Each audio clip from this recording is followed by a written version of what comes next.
ಭಕ್ತಿ, ಪ್ರೀತಿ, ಒಲುಮೆ, ಜೀವನಗಳು ಗೆಲುವು ಅನ್ನುವಂಥದ್ದು ಬರುತ್ತದೆ. ಮನಸ್ಸಿನೊಳಗಿರುವ ಭಾವಗಳು ದೂರ ಆಗ್ತವೆ. ಆ ಹಿನ್ನೆಲೆಯೊಳಗ ನಾಡಿನೊಳಗ ಬಹಳಷ್ಟು ಜನ ನಾವೆಲ್ಲ ಏನಂದ್ರೆ ಒಂದು ಜಾತಿಯ ಪಟ್ಟವನ್ನ ಕಟ್ಟಾಕತ್ತೀವಿ, ಒಂದು ಪಂಗಡದ ಪಟ್ಟವನ್ನ ಕಟ್ಟಾಕತ್ತೀವಿ, ಅದಕ್ಕೊಂದು ಸೀಮಿತ ಕಾಂಪೌಂಡ್ ಹಾಕತ್ತೀವಿ. ಆದ್ರೆ ಇದಕ್ಕೆ ಯಾವ ಸೀಮಿತ ಅನ್ನುವಂಥದ್ದಿಲ್ಲ. ಇದಕ್ಕೊಂದು ಅದರದೇ ಆಗಿರುವಂತಹ ಪರದಿ ಎನ್ನುವಂಥದ್ದಿಲ್ಲ. ಪರದಿಯನ್ನು ಮೀರಿ ನಿಂತಿರುವಂತಹ ಪರಮಾತ್ಮನ ಸ್ವರೂಪ ಯಾವುದು ಅಂದ್ರೆ ಕಣ್ಣಿಗೆ ಕಾಣದೇ ಇರುವ ದೇವರು. ಕಣ್ಣಿಗೆ ಕಾಣದೇ ಇರುವ ದೇವರು ನಮಗ ಅಂಗದ ಮ್ಯಾಲ ಅಂಗೈಯೊಳಗೆ ಲಿಂಗದ ರೂಪದೊಳಗೆ ನಮ್ಮ ಅನುಭಾವಿಗಳು ನಮ್ಮ ಕೈಯಾಗ ಕೊಟ್ಟಾರೆ. ಇದನ್ನ ಪೂಜಿಸು, ಇದನ್ನ ಪ್ರಾರ್ಥಿಸು. ಸುಮ್ಮನೆ ಒಂದು ಮಂತ್ರ ಅನ್ನೋದು ಏನು? ಕರಜನ ಕೃತಂ ವಾ ಕಾಯಜಂ ಕರ್ಮಜಂ ವಾ ಶ್ರವಣನಯನಜಂ ವಾ ಮಾನಸಂ ವಾಪರಾಧ ವಿಹಿತಂ ವಾ ಸರ್ವಮೇತತ್ ಕ್ಷಮಸ್ವ. ಜಯ ಜಯ ಕರುಣಾಬ್ಧ ಶ್ರೀ ಮಹಾದೇವ ಶಂಭೋ. ಯಾರು ನೀ ತಪ್ಪಾಗೈತಿ ಅಂತ ಕೇಳಿದ್ರು ಸಹಿತ ನಿಮ್ಮ ತಪ್ಪಿಗೆ ಒಪ್ಪಿಗೆ ಕೊಡ್ತಾ ಇಲ್ಲ ಗೊತ್ತಿಲ್ಲ. ಆ ಲಿಂಗ ಏನು ಮುಂದೆ ಕರಚರಣ ಕೃತಂವಾ ಕಾಲಿಜಂ ಕರ್ಮಜಂವಾ. ಭಗವಂತ ನಾನು ನಿನ್ನ ಪೂಜೆ ಮಾಡಕತ್ತೀನಿ. ಯಾಕಂದ್ರ ನನ್ನ ಕಣ್ಣಿಂದ, ನನ್ನ ಕಾಲಿಂದ, ನನ್ನ ಕಿವಿಯಿಂದ, ನನ್ನ ಬಾಯಿಯಿಂದ, ನನ್ನ ಇಡೀ ಶರೀರದಿಂದ ನಾನು ತಪ್ಪು ತಡೆಗಳನ್ನು ಮಾಡಿದ್ದೇನೆ. ವಿಹಿತಮ್ಮ ಗೊತ್ತಿದ್ದು ಗೊತ್ತಿದ್ದಾಗ ನಾನು ತಪ್ಪು ಮಾಡಿದ್ದೀನಿ ಭಗವಂತ. ಏನ್ ಮಾಡ್ಬೇಕು ನೀನು? ಸರ್ವಮೇತ ಎಲ್ಲವನ್ನೂ ಸಹಿತ ನೀನು ಉಳಿಯೊಳಗೆ ಹಾಕಾಕತ್ತೀನಿ. ಸರ್ವಮೇತ ಕ್ಷಮಸ್ವ. ಜಯ ಜಯ ಕರುಣಾಬ್ಧೆ ಶ್ರೀ ಮಹಾದೇವ ಶಂಭೋ ಅಂತ. ಜಯ ಜಯ ಕರುಣಾಬ್ಧೆ, ಕರುಣಾಕರನಾಗಿರುವಂತಹ ದಯಾಮಯನಾಗಿರುವಂತಹ ಭಗವಂತ, ನಾನು ಮಾಡಿರುವ ತಪ್ಪುಗಳನ್ನ ನಿನ್ನ ಪಾದದ ಅಡಿಯಲ್ಲಿ ಹಾಕ್ತಾ ಇದ್ದೀನಿ. ಅದನ್ನು ಸ್ವೀಕರಿಸಿ ನನಗೆ ಸುಬುದ್ಧಿ ಸದ್ಭಾವವನ್ನು ಕೊಡುವ ಅಂತ ತಿಳ್ಕೊಂಡು ನಮ್ಮವರ ಅಗ್ಗದ ಮ್ಯಾಲಿಂದ ಇಟ್ಕೊಂಡು ನಮಸ್ಕಾರ ಮಾಡುವಂತಹದನ್ನು ತಂದು ಕೊಟ್ಟರು. ಹೀಗಾಗಿ ಬಹಳ ಜನ ನಾಡಿನೊಳಗ ಲಿಂಗಯ್ಯನನ್ನ ಒಂದು ಸೀಮಿತ ಪರದಿಯಿಂದ ಇಟ್ಟದ್ದನ್ನ ಆಚೆ ತರುವಂತಹ ಕೆಲಸವನ್ನು ನಾಡಿನೊಳಗ 12ನೇ ಶತಮಾನದಿಂದ ಈಚೆಗೆ ಬಹಳಷ್ಟು ಇದರ ಬಗ್ಗೆ ಸಮಾಜದಲ್ಲಿ ಒಂದು ಅದ್ಭುತವಾಗಿರುವಂತಹ ಜಾಗೃತಿಯನ್ನು ಕೊಡುವಂತಹ ಕೆಲಸ ಈ ನಾಡಿನೊಳಗೆ ಆಯಿತು. ಇದರ ಪರಿಣಾಮ ನಿನ್ನೆ ನಾನು ನಮಗ ಸಂಗಮೇಶ್ವರದ ಹಾಡ ಹಾಡಿದ ಯಾವುದು ಕೇಳಿದ್ರೆ ಕಡ್ಕೊಳ್ಳೋದು ಕಡಿವಾಳಪ್ಪ ಯಾವುದು ಹಾಡಿದ ಕೇಳಿದ ಇಲ್ಲಿ ಇಲ್ಲೇ ಬರೋದಾತು ಅಂದ್ರ ಹೆಂಗ್ರಿ? ಇಲ್ಲಿ ಇಲ್ಲೇ ಬರಬಾರ್ದು. ಒಂದಿತ್ತು ವೈಭವ ಯಾವುದನ್ನ ಇಲ್ಲಿ ಇಲ್ಲೇ ಬಿಟ್ಟು ಹೋದಿವಿ ಅಂದ್ರೆ ಅದು ಪ್ರಯೋಗ ಇಲ್ಲ, ನಿಷ್ಪ್ರಯೋಜಕ ಆಗ್ತದೆ. ಇಲ್ಲಿ ಬಂದು ಕೊಡೋದು ಅಂದ್ರೆ ಕೇವಲ ಸಮಯವನ್ನ ಕಳೆಯೋದಕ್ಕಾಗಿ ಅಲ್ಲ, ನಮಗೆ ಬಂದಿರುವಂತಹ ವಿಘ್ನದ ಸಮಯವನ್ನು ದೂರ ಮಾಡಿಕೊಳ್ಳುವುದಕ್ಕೆ ಈ ಮಹಾದೇವ ದೇವಸ್ಥಾನದಲ್ಲಿ ಬಂದು ಕೊಡೋದು. ಶಿವಯೋಗೀಶ ಮುರುಗೇಶ, ನಾನಿನ ಚರಿತ್ರೆ ಕೇಳಕತ್ತೀನಿ ಅಂತಂದ್ರ ನನ್ನ ಬದುಕಿನ ಮರ್ಮವನ್ನ, ನನ್ನ ಬದುಕಿನ ಕರ್ಮವನ್ನ ದೂರ ಮಾಡುವಂತ ತಿಳ್ಕೊಂಡು ಆ ಶ್ರದ್ಧೆಯಿಂದ ನೀವು ಇಲ್ಲಿ ಬಂದು ಪುರಾಣ ಕೇಳಿದ್ರಿ ಅಂತಂದ್ರ ನಿಮ್ಮ ಕರ್ಮದ ಜಂಜಾಟವೆಲ್ಲ ಕಿತ್ತು ಓಡಿಬಿಡ್ತದ. ಲಕ್ಷ್ಯ ಕೊಟ್ಟು ಕೇಳೋದಿಲ್ಲ. ಬಹಳ ಮುಖ್ಯವಾಗಿರುವಂತದ್ದು ಒಂದೊಂದು ಶಬ್ದ, ಒಂದೊಂದು ವಿಷಯವೂ ಸಹಿತ ಇದು ಬಹಳ ವಿಶಾಲವಾಗಿರುವಂತಹ ಚರಿತ್ರೆ, ಅಗಾಧವಾಗಿರುವಂತಹ ಚರಿತ್ರೆ. ಇದು ಮುಂದಾಗ ಚರಿತ್ರೆ ಬರ್ತಾ ಹೋಗ್ತದೆ. ಇದು ಬಹಳ ವಿಶೇಷವಾಗಿರುವಂತಹ ಚರಿತ್ರೆ. ಆರಂಭದಲ್ಲಿ ನಮ್ಮಲ್ಲಿ ಬಾಲ್ಯಾವಸ್ಥೆ ಅಂತ ಬರ್ತದೆ, ಯೌವನಾವಸ್ಥೆ, ಆಮೇಲೆ ವೃದ್ಧಾಪ್ಯದ ಅವಸ್ಥೆ ಬರುವ ತನಕ ಒಂದೊಂದು ಹಂತಗಳು ನಮ್ಮಲ್ಲಿ ಆಗಬೇಕು. ಒಂದು ಚರಿತ್ರೆ ಅಂದ ತಕ್ಷಣ ಪಟ ಪಟ ಪಟ ಪಟ ಪಟ ಅಲ್ಲ. ಒಂದು ಧಾರಾವಾಹಿ ಹೇಳಿದ ಒಂದು ಧಾರಾವಾಹಿ ಸುಮಾರು ಅಂದ್ರಾಗ ನಾವು ಆಗೋದಂತ ಅದನ್ನ ಕಕ್ಷಪಟ್ಟು ಕೇಳ್ತೀವಿ.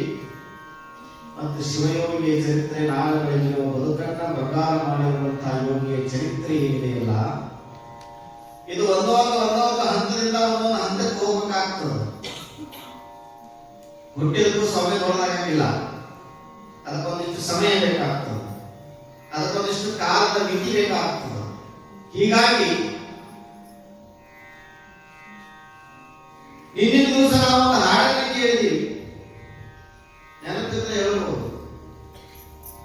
ಒಂದು ಹಾಡ ನಾನು ಹೇಳಿ ಕಟ್ಕೊಳ್ಳೋ ಮೇವಾಳ ಹಾಡ ನೆನಪೈತಾರೆ.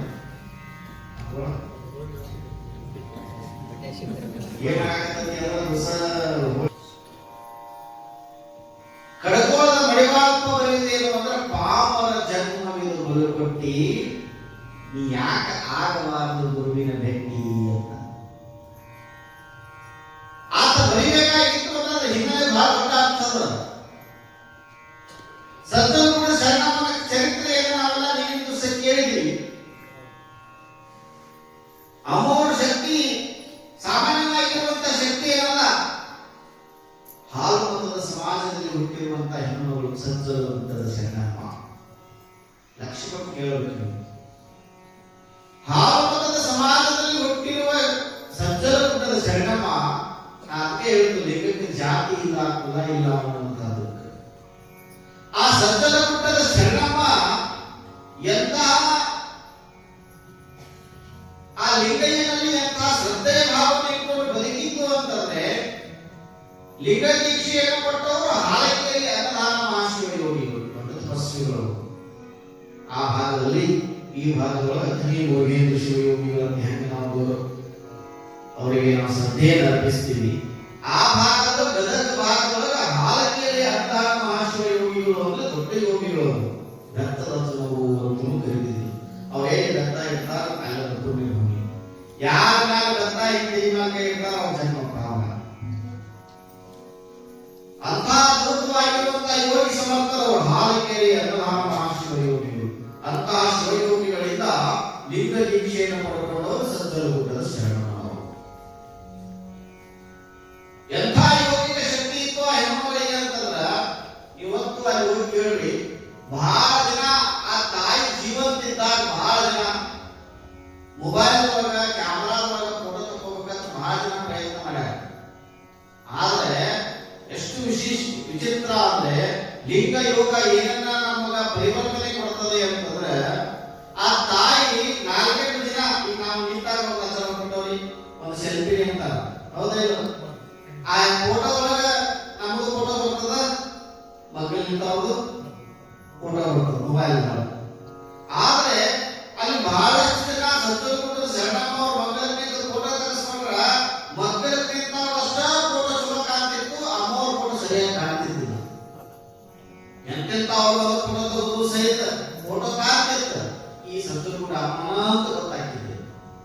ಅನಂತರ ಬ್ಲರ್ ಬಂದಿರ ಏನಂತೀರ ನೀವು? ನಿಮ್ಮ ಭಾಷೆ ಬ್ಲರ್ ಬಂದ್ರ ಏನಂತ ಮುಸುಕಿದ ಮಸಕ್ ಮಸಕ್, ಹಾ ನಿಮ್ಮಂತಿರ ಮಸಕ್ ಮಸಕ್ ಅಮ್ಮನಿಗೆ ಇದೆ.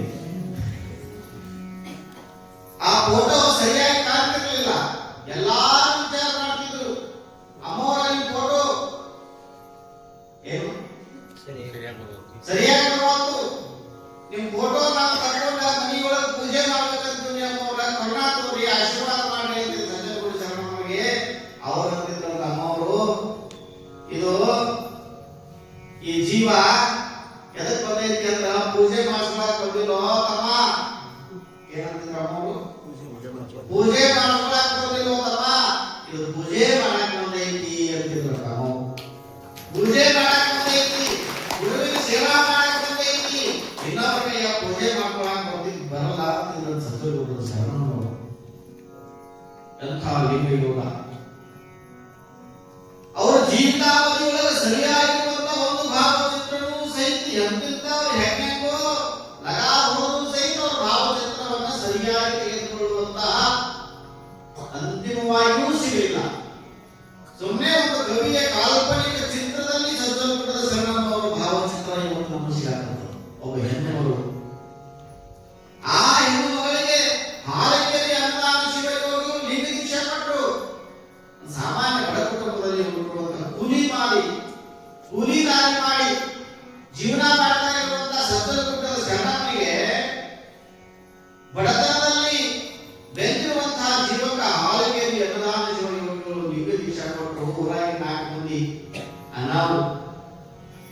ಕಟ್ಟವನು ಗೊತ್ತಿಲ್ಲ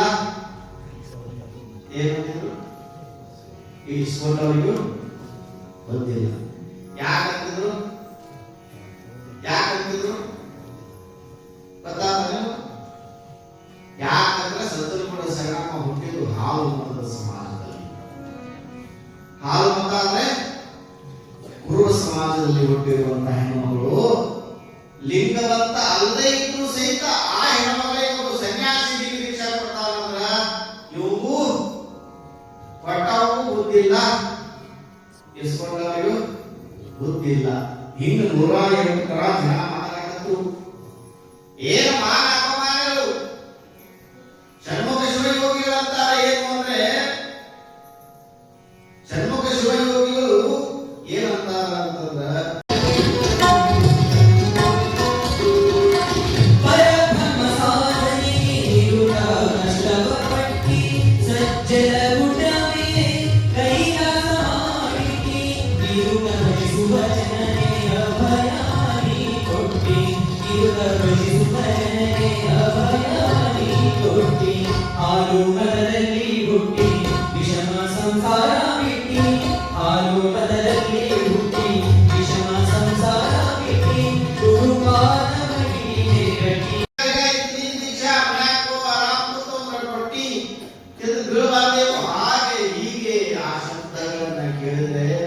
ಯಾವ ಜೀವನ ಸಹಿತ ಭೂಮಿ ಮೇಲೆ ಬದುಕೋದಕ್ಕೆ ಅಸಾಧ್ಯವಾಗಿರುವಂತ